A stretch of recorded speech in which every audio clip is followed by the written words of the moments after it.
Welcome back. Well, yesterday on the last read, for most part of the day, we traded in the red territory but ended off day lows, because if you look at the Nifty, now that one held on to the 10,900 mark after breaching that level intraday, while the Sensex ended with cuts of over 130 points. The broader markets saw relative outperformance, and the banks ended with a cut of 1/5%, while the mid-caps ended almost flat with a tad bit of negative bias. But that was about yesterday. Sonia joins us early this morning to tell us how does the picture look like this morning. Sonia, good morning. Over to you.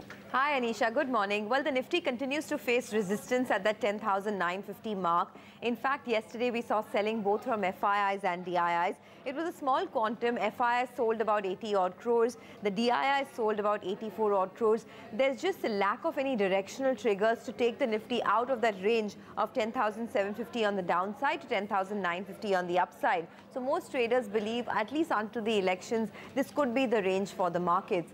Even if you look at the global cues, they've been a bit subdued. Yesterday, the Dow fell 300 points on fear of an economic slowdown. This morning, the Asian markets are also a tad bit under pressure. We've had a big move in the yields, in the US yields, because of the, the fear of an economic slowdown, the IMF downgrading the global growth forecast, etc. In fact, Brent crude also fell about 2.5% to $61.2 a barrel because of the same reason. But of course, a fall in Brent crude is important, is positive for us. For our own markets, though, the rest of the week you have big earnings coming up, so maybe they could provide some directional cues. Today you have ITC, tomorrow there's Yes Bank, Ultratech Cement, followed by Maruti and L&T on Friday. So this could perhaps give some direction to the market. But for now, looks like the 10,950 zone could be a bit of a resistance on the upside. All right, Sonia, thanks a lot for that. In fact, you alluded to a lot of stocks in terms of results, but what are the other stocks you're watching out for? Well, you know, today, apart from ITC, Mangalam, of course, you'll tell us more about that, but there's also Bharti Infratel, Pidilite, Interglobe, Canfin Homes, United Spirits. So it's a pretty heavy day in terms of earnings. In result reactions, Oberoi Realty came out with their numbers.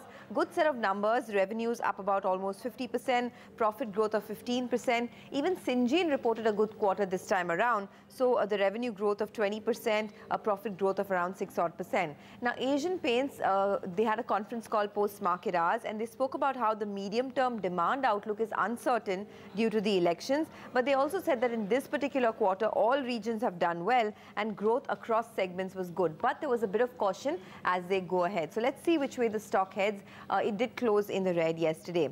Kotak Mahindra Bank provided quite a bit of support to the Bank Nifty yesterday. It was up 2% odd. So let's see whether that continues today. SBI could be in the news. It is looking to sell 197 SME accounts worth about 3,220 crores for sale to either banks or ARCs. So keep that in mind.